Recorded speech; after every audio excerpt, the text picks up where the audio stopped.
Assalamualaikum warahmatullahi wabarakatuh.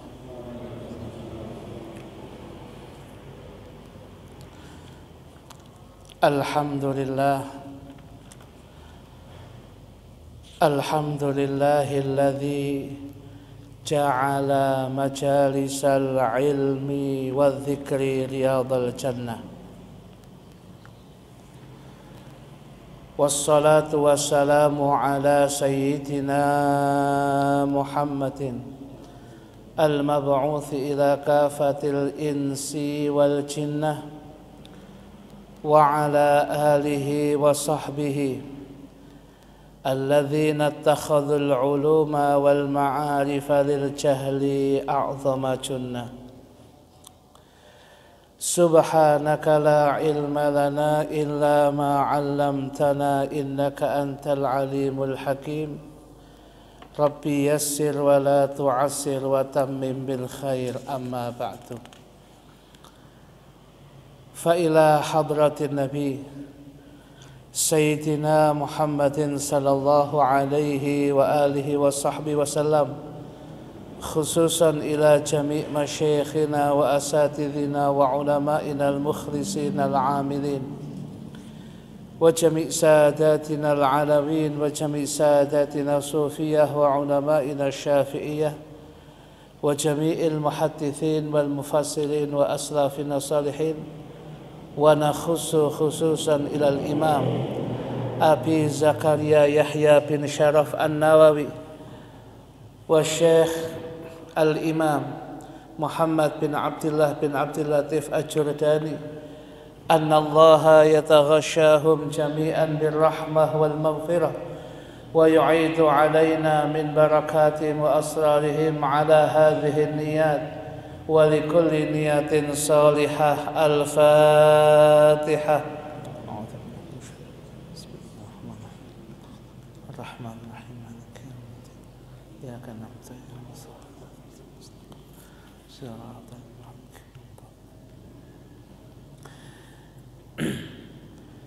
Bismillahirrahmanirrahim. Nawaitu ta'alluma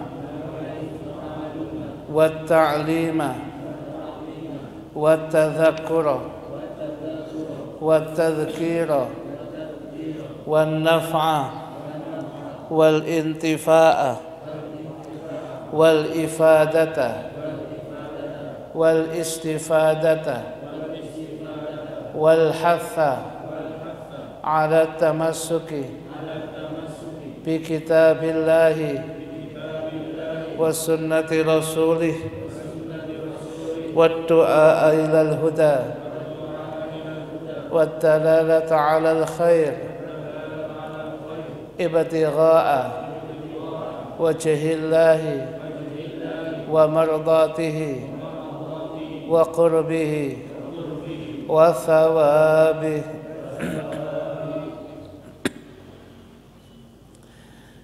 Hadirin hadirat sekalian, jamaah Masjid Al-Barakah yang senantiasa dimuliakan oleh Allah Subhanahu wa taala.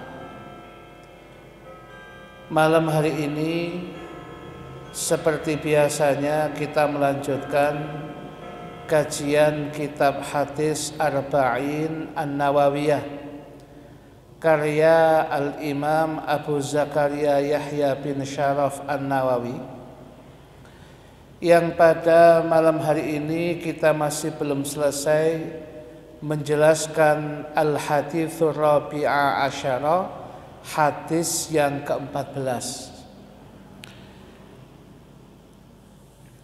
Tapi sebelum kita melanjutkan kajian kita, alangkah lebih bagusnya apabila kita membaca hadis yang ke-14 tabarrukan, sebagai bentuk kita mengambil keberkahan dari hadis Kanjeng Nabi Muhammad sallallahu alaihi wasallam.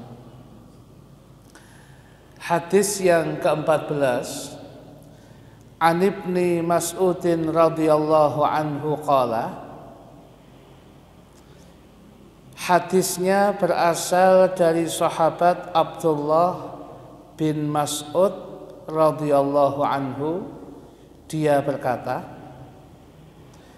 qala Rasulullah, telah bersabda Rasulullah sallallahu alaihi wasallam, la yahillu damum ri'im muslimin, tidaklah halal darahnya seorang muslim illa kecuali bi ihda thalathin, kecuali dengan salah satu dari 3 perkara. Yang pertama, afai bizani,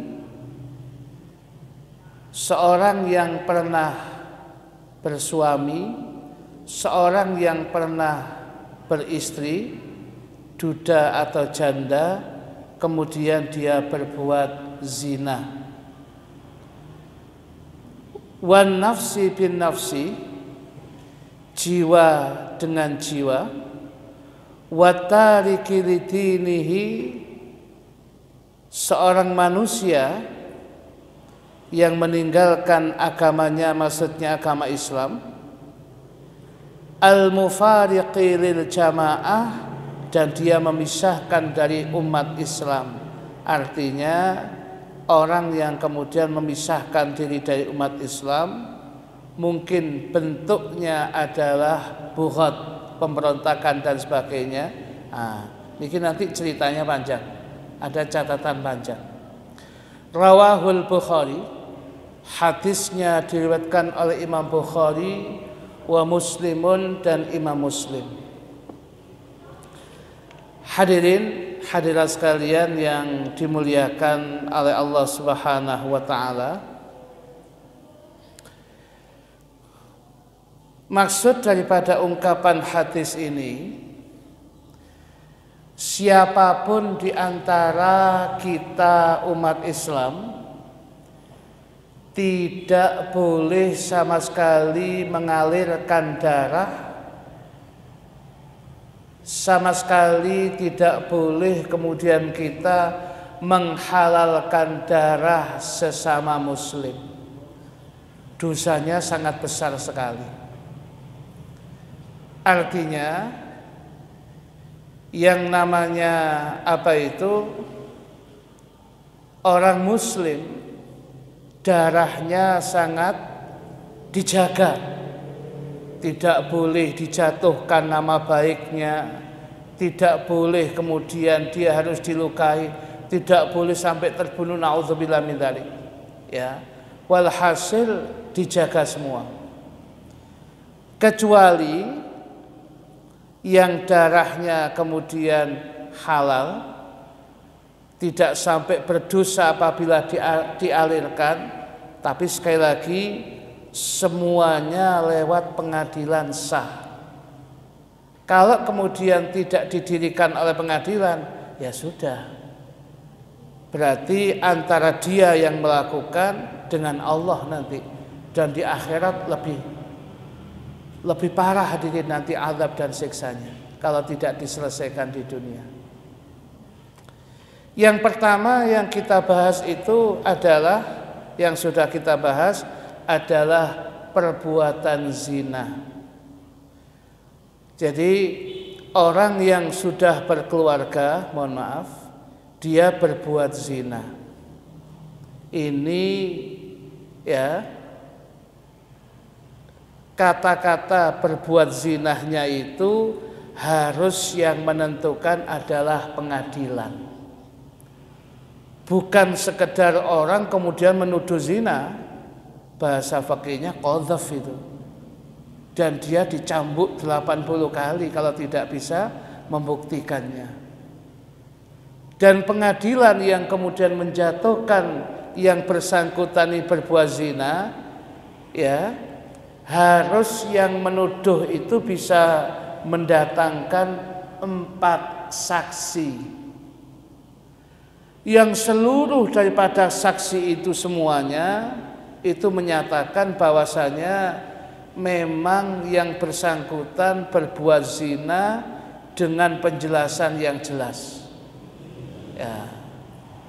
Tetapi kalau 3 mengatakan berbuat zina, 1 mengatakan ya saya tahu dia masuk ke kamar bareng, tapi nggak tahu di kamar apa yang dilakukan. Ya, yang 3 mengatakan zina, yang 1 mengatakan ya saya tahu masuk kamar tok, di dalam kamar saya nggak tahu apa yang dilakukan. 3-tiganya ini dianggap qadzaf. Semuanya dianggap menuduh perbuatan zina dan kemudian harus menjalani 80 cambuk. Artinya begini dia, tidak gampang kemudian menuduh orang berbuat zina. Ya, jadi kalau kemudian ya, sehingga kalau orang kemudian tidak bisa menghadirkan saksi, itu qadzaf nanti. Kalau sekedar omong-omongan, iku lho fulan berbuat zina, lho niki riba iki. Wis krasani dan iki ya dosa dhewe ya iki. Nah, orang harus bisa melepaskan ojo sampai riba ngrasani perbuatan orang yang belum tentu. Kemudian jangan sampai jatuh pada qadzaf menuduh perbuat zina sedangkan tidak bisa mendatangkan saksi.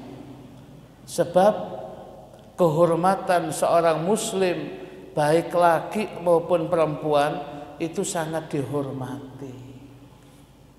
Gak boleh hadirin orang gak cocok kemudian sama zina ya, gak mau tenang salah dulu. Itu kalau begitu qadzaf itu hadirin. Kalau di dalam negara Islam menerapkan 80 kali cambukan itu berat Ustaz.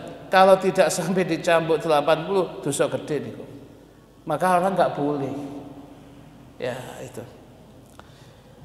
Nah kemudian berkaitan dengan perbuatan zina niki ya, dikatakan lagi dalam satu hadisnya Kanjeng Nabi, ihdharuz zina, berhati-hatilah kalian jangan sampai berbuat zina, fa inna fihi sitta khisalin, karena sesungguhnya perbuatan zina itu ya ada 6 perkara dampak negatifnya. Salasatan fid dunya wa salasatan fil akhirah. 3 hal itu akan didapati di dunia dan 3 hal akan didapati di akhirat. Apa yang didapati di dunia? Pertama, fa innahu yadhhabul baha'u minal wajah. Wajahnya ini orang yang berbuat zina, wajahnya ini sudah hilang apa itu sinar kewibawaannya. Jadi kelihatannya orang wis gana wibawane balas. Atau bisa jadi orang sungkan itu enggak ono adene. Bolak-bolak dilama arek cilik ae. Itu. Yang kedua, wayurithul faqr. Orang yang berbuat zina, omongannya bolak-balik, naudzubillah min dzalik, itu akan menyebabkan orang itu mengalami kefakiran. Hidupnya banyak apesnya, ya, hidupnya akan menjadikan dia fakir. Wayungkisur rizqa wayangkusur rizqu wal atau wayungkisur rizqa wal umr. Apa katanya? Dengan perbuatan zina itu akan mengurangi rizki dan umur. Rizkinya akan dipersempit oleh Allah, umurnya akan diperpendek oleh Allah. Hati-hati hadirin. Ya, jangan sampai tambah pendek umur zaman si 6 tambah pendek. Ya, ini. Jadi ini yang harus dihati-hati. Sedangkan yang wa ammalati fil akhirah, 3 hal yang di akhirat itu fayanzurullahu ta'ala ilaihi bi'ainil ghadab. Allah Ta'ala 3 hal dampak negatifnya orang berbuat zina di akhirat itu, Allah memandangnya dengan pandangan murka. Kalau sudah di pandangan murka bukan pandangan rahmat, alamat hadirin orang ini sudah sengsara akhiratnya. Begitu dipandang dengan pandangan murka oleh Allah, fayasudu wajhuhu, maka wajahnya kemudian menghitam. Saiki wis gak pati terang terus to ireng tambah wireng meneh iki. Kemudian lagi yakunu hisaban syadida, hisab amalnya itu dipersulit oleh Allah Subhanahu wa taala. Dan yang ketiga, yushabu fi silsilatin ilan nar, dia kemudian digiring oleh Allah dengan rantai yang terbuat dari panasnya api neraka. Na'udzubillah min dzalik. Berat hadirin. Ya. Kalau nggak ada pilihan lain, lebih baik menikah saja, nggak apa-apa. Ya. Kalau sudah tidak ada pilihan yang lain, ya menikah saja. Iya Ustaz, lek ana pasangan, lek ana pasangan nih, wis poso ae sing akeh rek. Ya. Lah ya apa jenenge ana pasangane? Njaluk anake wong bolak-balik ditolak, poso ae wis. Ya. Ini ya. Nah, kemudian masih dampak negatifnya perbuatan zina. Di dalam hadis riwayat Hakim, zina itu kalau sudah banyak orang berbuat perbuatan zina, justru itulah yang mengundang taun, yang mengundang berbagai macam wabah penyakit tertentu. Dalam hadisnya Kanjeng Nabi, sahabat Abdullah bin Mas'ud dawuh, idza kathuraz zina kathural qatlu wa waqa'at ta'un. Apabila zina sudah terjadi di mana-mana, maka kemudian yang terjadi adalah pembunuhan terjadi di mana-mana. Dan kemudian kalau sudah pembunuhan terjadi di mana-mana, maka jatuhlah ta'un, wabah penyakit tertentu. Ya, kita tidak suudzon hadirin. Jangan-jangan virus corona ini ya karena banyaknya orang yang berbuat zina, sekalipun ya di berbagai macam tempat, bisa jadi itu. Mungkin. Ya, oleh karena itu harus kita hindari perbuatan yang demikian. Kemudian di sini dikatakan masih dalam kitab Jawahirul Lu'lu'iyah ini catatan, ini catatan. Mohon ini diperhatikan. Di dalam ungkapannya dikatakan wa min qabaihihi aidan annahu yuf'alu mithluhu fi dzurriyyati zani au zaujati. Niki catatan penting nih. Dampak negatifnya orang yang berbuat zina, nanti perbuatan zina itu akan menjadi semacam utang hadirin. Kalau dia pernah berbuat zina dengan seorang perempuan, maka nanti bisa jadi bisa istrinya, bisa anak cucunya ono sing lakoni sing koyo ngono iki. Waduh, belain Ustaz. Lah iya itu. Ya, pompong dorong aja. Jangan sampai sudah. Sebab ini utang hadirin. Saya ulangi lagi. Dalam kitab Jawahirul Lu'lu'iyah dikatakan dampak negatifnya perbuatan zina itu apabila seseorang berbuat zina, itu hakikatnya dia utang. Kalau kemudian dia berbuat zina dengan seorang wanita, maka nanti laki-laki ini bisa jadi istrinya, bisa jadi anak perempuannya, bisa cucu perempuannya, mungkin di atasnya kemudian akan berbuat zina yang sama. Makanya hati-hati. Ya. Dan kalau sudah perbuatan ini sekali dilakukan, rusak nasab itu yang demikian ini.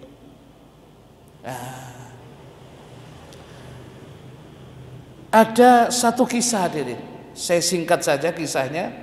Seorang raja ketika mendengar ungkapan yang dikatakan bahwasanya zina itu utang, dia kemudian merenung, mau melakukan tajribah. Tajribah itu eksperimen. Benar enggak ucapan ini? Akhirnya dia mengeluarkan putrinya dari kerajaan itu untuk diikuti oleh beberapa perempuan. Ya, dibuka wajahnya supaya tahu itu adalah ya putrinya dia, ya putrinya raja nih, gak podo ambil awake dhewe. Ya, segalanya, bajunya saja mungkin bisa serba mahal. Mungkin tampilannya juga lain daripada kita. Ya, awake dhewe raup tok wis cukup ini. Ya, niki luar biasa niki. Sehingga jamilah jidan kecantikannya sudah nggak usah ditanya. Akhirnya dikeluarkan, kemudian ya dia keluar dari istana itu, jalan dilewatkan pasar. Karena tahu ini adalah putrinya raja, semua orang yang lihat langsung atraqa ra'sahu, menundukkan kepalanya. Apa? Iki putrinya raja. Nggak mungkin kita harus melihat, nggak pantas. Semuanya gitu. Ya, terus begini ini sampai kemudian mau masuk gerbang kerajaan, tahu-tahu ada laki-laki mencolot, dipegang putrinya ini, dicium, hadirin, mohon maaf, dicium. Setelah itu melayu, lari. Ya pokoknya juara emas ngono ae gitu. Ya ini. Ya, setelah itu dicium, lari nih saya. Kemudian masuk. Raja kemudian menanyai wanita-wanita yang menyertai putrinya, apa yang terjadi tadi? Dikisahkan bahwasanya putrinya sudah jalan, semua orang menunduk, nggak ada yang berani melihat karena putrinya raja. Kecuali satu orang mau masuk pintu gerbang, dianclap oleh seseorang, kemudian dicium, kemudian orangnya lari, baru kemudian dia masuk. Apa kata raja? Alhamdulillah ma waqa'a minni fi umri qatu ila qublah wahidah limra'atin wa qad kusistu biha. Alhamdulillah, kalau begitu memang benar. Bukan alhamdulillah putrinya dicium, bukan. Alhamdulillah yang lain hadirin. Alhamdulillah, kalau gitu memang benar apa yang dikatakan salafus saleh itu, bahwasanya perbuatan ini adalah utang. Dulu ketika saya muda, ya, saya pernah mencium seorang perempuan, jadi dibales dengan anakku, ya Allah, selamat aku ngambung tok.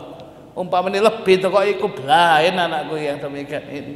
Sujud syukur aja deh, ya Allah, ternyata betul hadirin. Ya, oleh karena itu kelompok depan ini, kelompok pasukan Bodrek, ya, tolong hati-hati ini.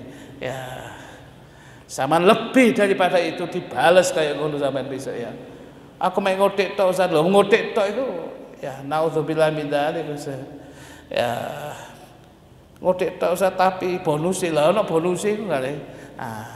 Jangan sampai ini. Kemudian selanjutnya hadirin ya, yang kemudian dalam hadis ini kemudian darahnya halal, wan nafsi bin nafsi, ya, yaitu adalah seseorang yang kemudian melakukan kisos. Ada orang yang membunuh orang muslim, padahal darahnya harusnya dijaga, dia bunuh, maka yang membunuh ini harus dikisos. Tapi laki-laki yang melakukan kisos, negara hadirin, setelah jatuh keputusan pengadilan, bukan sembarang orang boleh melakukan. Kalau orang sembarang orang bisa melakukan, nanti akan dendam gak akan habis-habisnya. Terus yang demikian itu. Tapi kalau kemudian yang melakukan pengadilan lewat pengadilan yang sah dan diputuskan oleh hakim, yang melakukan al-gujunya, nggak ada dendam itu. Ya. Sedangkan kemudian, wah berarti Islam itu kejam, dibunuh loh. Mboten ada.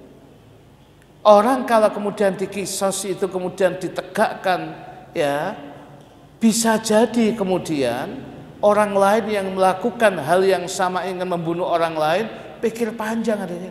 Waduh, ternyata harus kemudian hilang nyawa juga ya.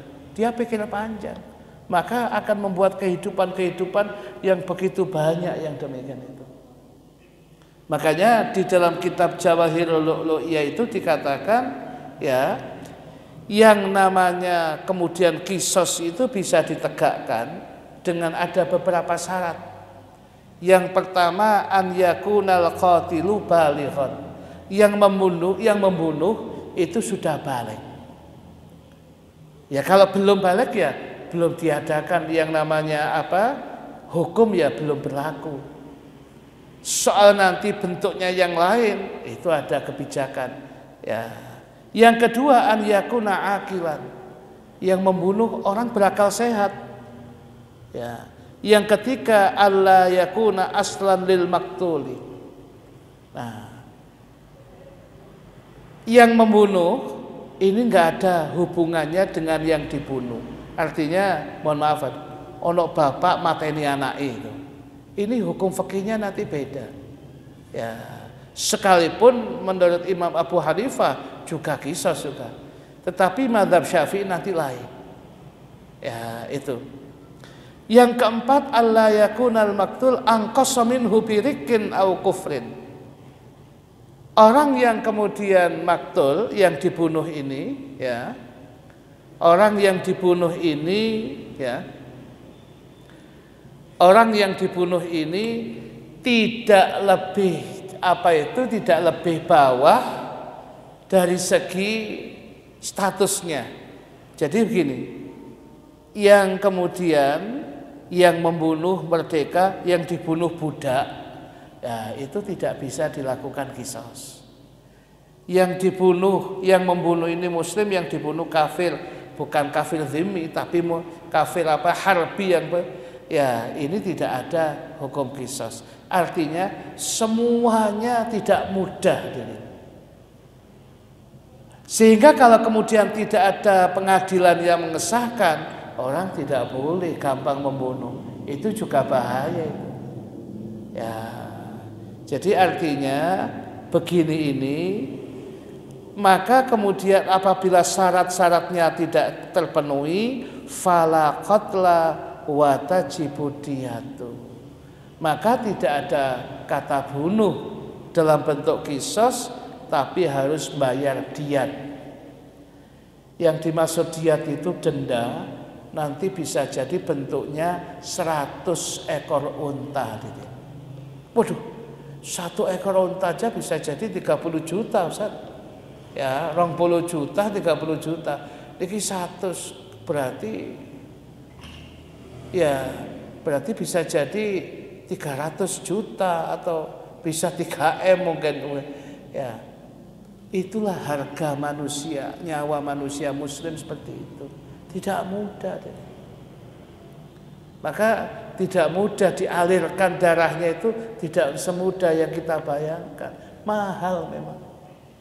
Ya, ini. Makanya jangan gampang-gampang kemudian orang itu dengan dalih tertentu menghilangkannya. Enggak boleh, enggak boleh itu. Kalau toh kemudian yang boleh itu harus mengikuti pengadilan yang lengkap. Kalau tidak ada pengadilannya berarti bainahu wa bainallah, antara dia dengan Allah nanti. Dan azabnya sangat pedih orang yang membunuh itu. Nah, ini. Kemudian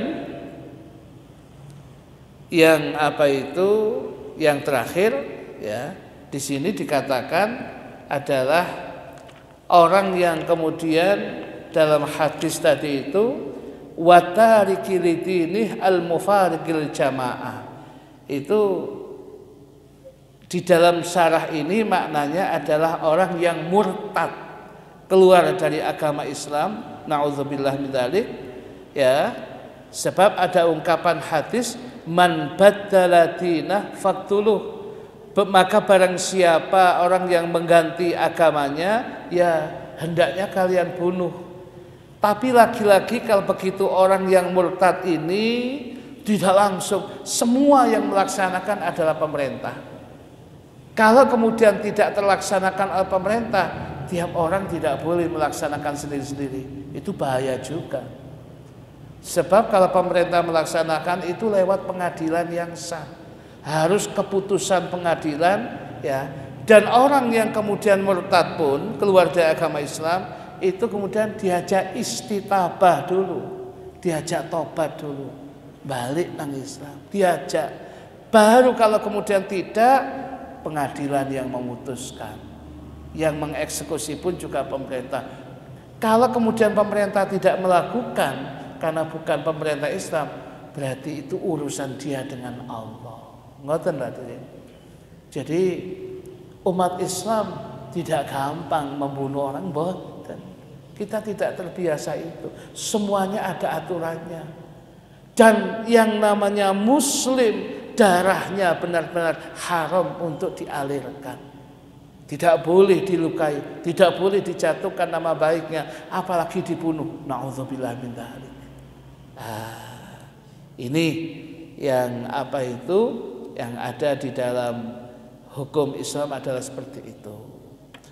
Termasuk kalau di dalam negara Islam itu orang yang tarikus shalah, meninggalkan sholat itu diajak istitabah.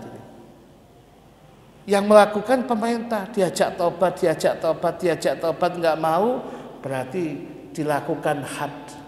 Ya juga harus kemudian dibunuh, tapi yang melakukan juga pemerintah.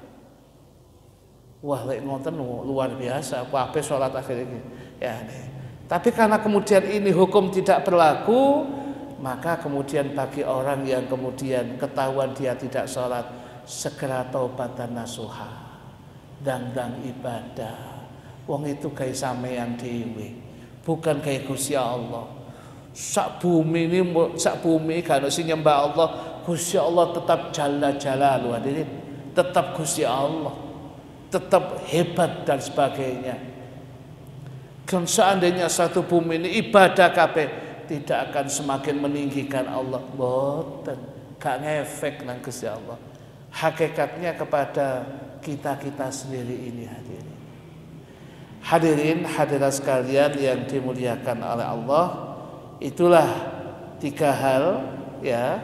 Intinya umat Islam tidak boleh kemudian mengalirkan darahnya sama muslim, dan setiap muslim terjaga kehormatannya, terjaga darahnya, kecuali 3 perkara tadi itu, hadirin.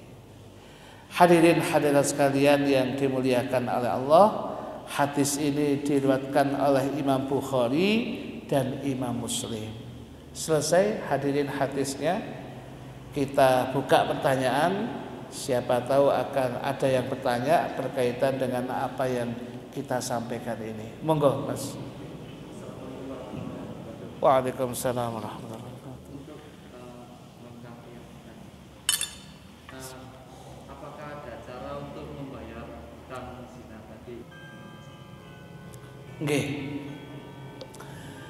Yang pertama, maksudnya yang ditanyakan ada enggak cara pengganti membayar diat tadi itu, ya.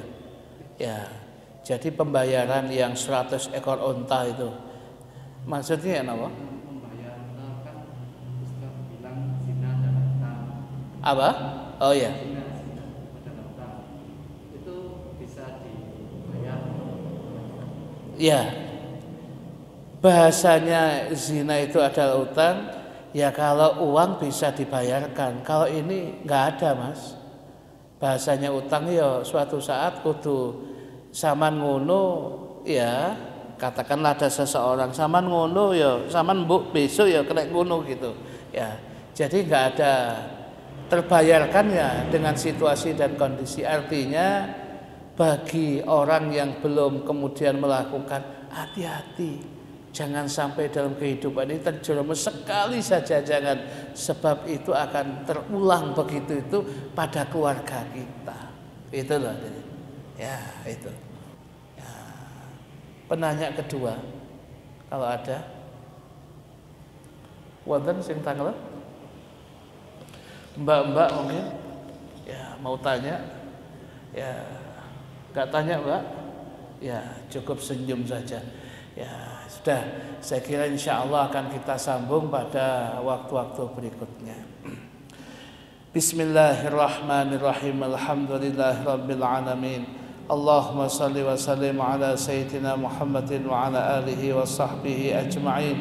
Allahumma aqsim lana min khasyatika ma tahulu bihi bainana wa baina ma'siyatik, wa min ta'atika ma tuballighuna bihi jannatak, wa minal yaqini ma tuhawwinu bihi alaina musaibat dunya, wa matti'na bi asma'ina wa absarina wa quwwatina ma ahyaytana, waj'alhu al-waritha minna waj'al tha'rana 'ala man zalamana wansurna 'ala man 'adana, wa la taj'al musibatana fi dinina, wa la taj'al ad-dunya akbara hammina wa la mablagha 'ilmina, wa la tusallit 'alaina man la yarhamuna, wa hasbunallahu wa ni'mal wakil, wa la hawla wa la quwwata illa billahil 'aliyyil 'azim.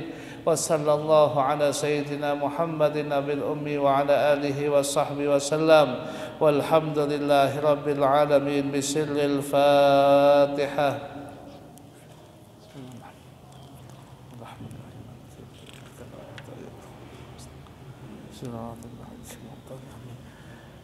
Mohon barokah surat Al-Fatihah yang kita tujukan pertama untuk guru kita Sayyidina Al-Walid Al-Ustadz Al-Habib Shalih bin Habib Ahmad Al-Idris yang masih sakit, dan yang kedua untuk beliau Kiai Haji Baithawi Muslih, Ketua MUI Kota Malang, pengasuh Pondok Pesantren Anwarul Huda yang sedang sakit.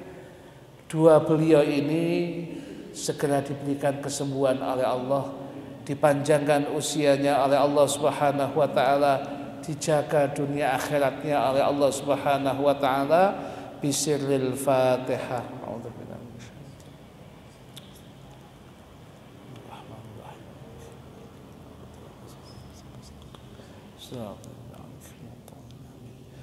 Kurang lebihnya mohon maaf. Kita akhiri dengan doa kafaratil majelis. Subhanakallahumma wa bihamdika asyhadu an la ilaha illa anta astaghfiruka wa atubu ilaik.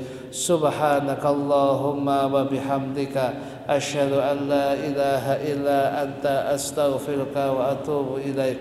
Subhanakallahumma wa bihamdika asyhadu an la ilaha illa anta astaghfiruka wa atubu ilaik.